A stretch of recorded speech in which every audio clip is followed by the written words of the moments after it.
અમને થોડું સારું લાગે તારો હાથ ભાઈ ગઈ તારે પીડાવવું પડે ને અમારે જોવું પડે. આપણે જે કરવા જઈ રહ્યા છીએ આપણા નવા જીવનની શરૂઆત એટલે જશે ને જઈ લીધી. આપણે કોઈથી કેમેરો પણ ના ઉપાડે. આપણે જે કરવા જઈ રહ્યા છીએ આપણા નવા જીવનની શરૂઆત એટલે કે આ છે આપણો પહેલો વ્લોગ. મિત્રો આપણો ઇન્ટ્રો દેવાનો તો બાકી રહી ગયો ને તો હું છું આ ચેનલનો હોસ્ટ ને તમારો દોસ્ત. કસ્ત્રો પહેરવું જોઈએ ના સિવાય બધું ખોટું યાર. મિત્રો મમ્મી અહીંયા બાજુમાં બેઠા છે કે મમ્મીને પૂછવી કે આપણો આ હાથ ભાંગ્યો છે તેને કેવું લાગે છે. અમને થોડું સારું લાગે તારો હાથ ભાંગ્યો તારે પીડાવવું પડે ને અમારે જોવું પડે. હા એ પણ સાચી વાત છે.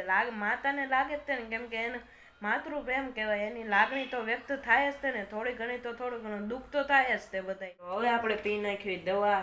જમ્યા પછીની પીવાની છે, જમ્યા પહેલાની તો આપણે પી નાખી છે.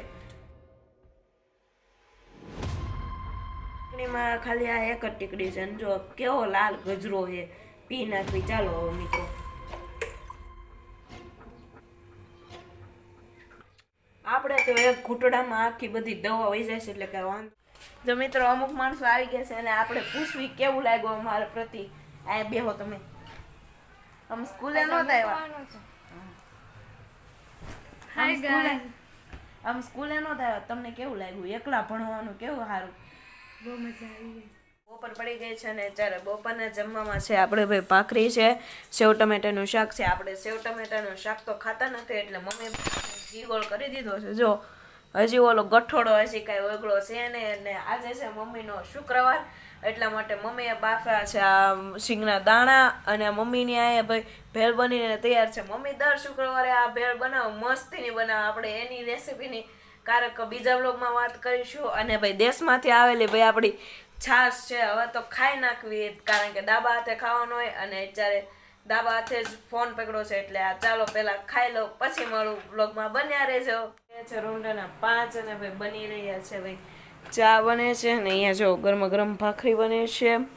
અમારા પાછા ભંડરાની ટેવ છે કેમ કે અત્યારે અમે 5 ભણીને આવતા હોય છે, કોકનું કોક આવતું હોય એટલે રોંઢે ભાઈ બહારનો નાસ્તો ખાવા કરતા ભાઈ આ ઘરની ભાખરી ખાવી સારી એટલે મમ્મી બનાવી દે. રોંઢે આપણે ચાલુ જ હોય.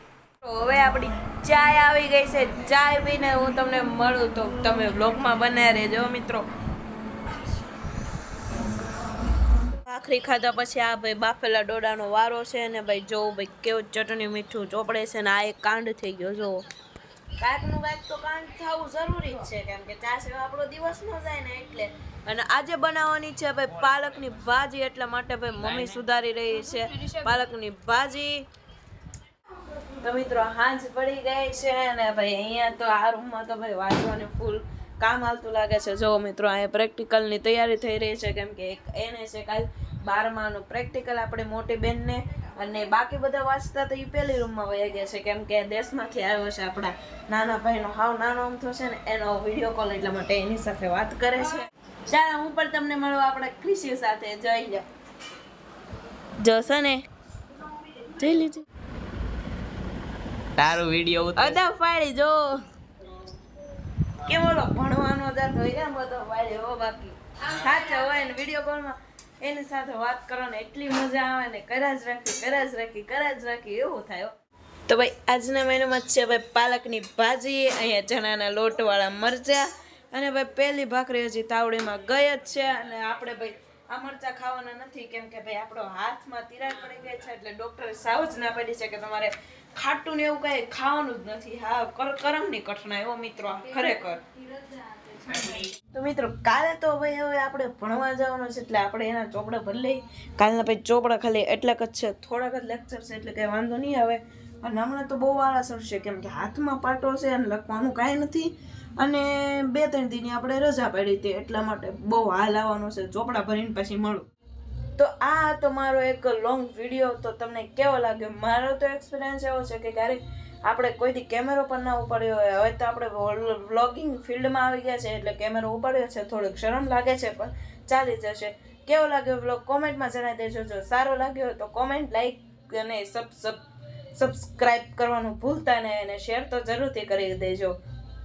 બીજા વ્લોગમાં મળો ત્યાં સુધી રાધે રાધે.